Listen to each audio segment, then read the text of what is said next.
सोचिए, एक आदमी को POCSO केस में 20 साल की रिगरस इम्प्रिजनमेंट मिल जाए, लेकिन अपील में हाई कोर्ट कहे प्रोसिक्यूशन अपना case beyond reasonable doubt prove नहीं कर पाई। क्या सिर्फ एलिगेशन काफ़ी होता है या प्रूफ ज़रूरी होता है? ये केस जुलाई 2030 का है।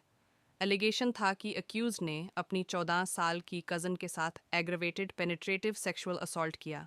विक्टिम के फादर ने FIR लॉन्च की और ट्रायल कोर्ट ने अक्यूज्ड को सेक्शन 376(3) IPC और सेक्शन 6 ऑफ POCSO एक्ट के तहत 20 साल की सज़ा सुना दी।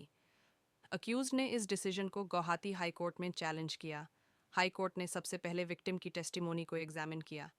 कोर्ट ने कहा कि सेक्सुअल ऑफेंस केसेस में कन्विक्शन सिर्फ विक्टिम की सोले टेस्टिमोनी पर हो सकती है, लेकिन वो टेस्टिमोनी कंसिस्टेंट, रिलायबल और स्टर्लिंग क्वालिटी की होनी चाहिए। इस केस में प्रॉब्लम यहाँ से शुरू हुई। FIR में सिर्फ बैड एक्ट का जिक्र था। सेक्शन 164 CRPC के स्टेटमेंट में भी पेनिट्रेशन का कोई क्लियर मेंशन नहीं था। जब क्लैरिफिकेशन मांगा गया, तब भी डिटेल्ड एक्सप्लेनेशन नहीं दी गई, लेकिन ट्रायल के दौरान एलिगेशंस काफ़ी डिटेल्ड हो गए। Repeated penetration, bleeding, severe pain जैसे सीरियस क्लेम्स सामने आए। हाई कोर्ट ने कहा कि यह मटेरियल इंप्रूवमेंट्स हैं जो प्रोसिक्यूशन केस की बुनियाद को ही हिला देते हैं। अब बात आती है मेडिकल एविडेंस की।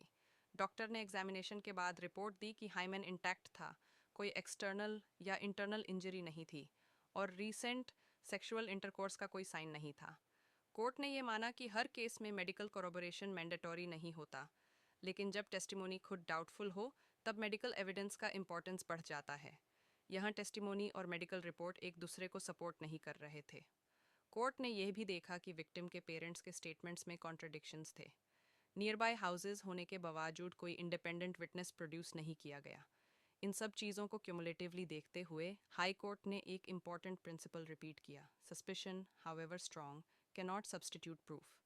और जब दो व्यूज़ पॉसिबल हो, तो बेनिफिट ऑफ डाउट अक्यूज्ड को दिया जाएगा।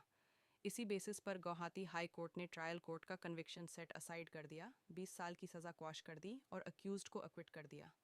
जजमेंट के एंड में कोर्ट ने इन्वेस्टिगेशन पर भी कंसर्न रेज किया। कोर्ट ने कहा कि POCSO framework child friendly procedures prescribe करता है, लेकिन डिफेक्टिव इन्वेस्टिगेशन न सिर्फ अक्यूज्ड को प्रेजुडिस करता है, बल्कि लॉ के ऑब्जेक्टिव को भी डिफीट करता है, क्योंकि गलत इन्वेस्टिगेशन की वजह से अवॉइडेबल अक्विटल्स हो सकते हैं। ये जजमेंट एक बार फिर याद दिलाता है कि क्रिमिनल लॉ में सबसे इम्पोर्टेंट है proof beyond reasonable doubt. Allegation strong हो सकता है, लेकिन कन्विक्शन के लिए सॉलिड, कंसिस्टेंट और रिलायबल एविडेंस ज़रूरी होता है। आपका क्या ओपिनियन है इस जजमेंट पर? कमेंट करके ज़रूर बताइए।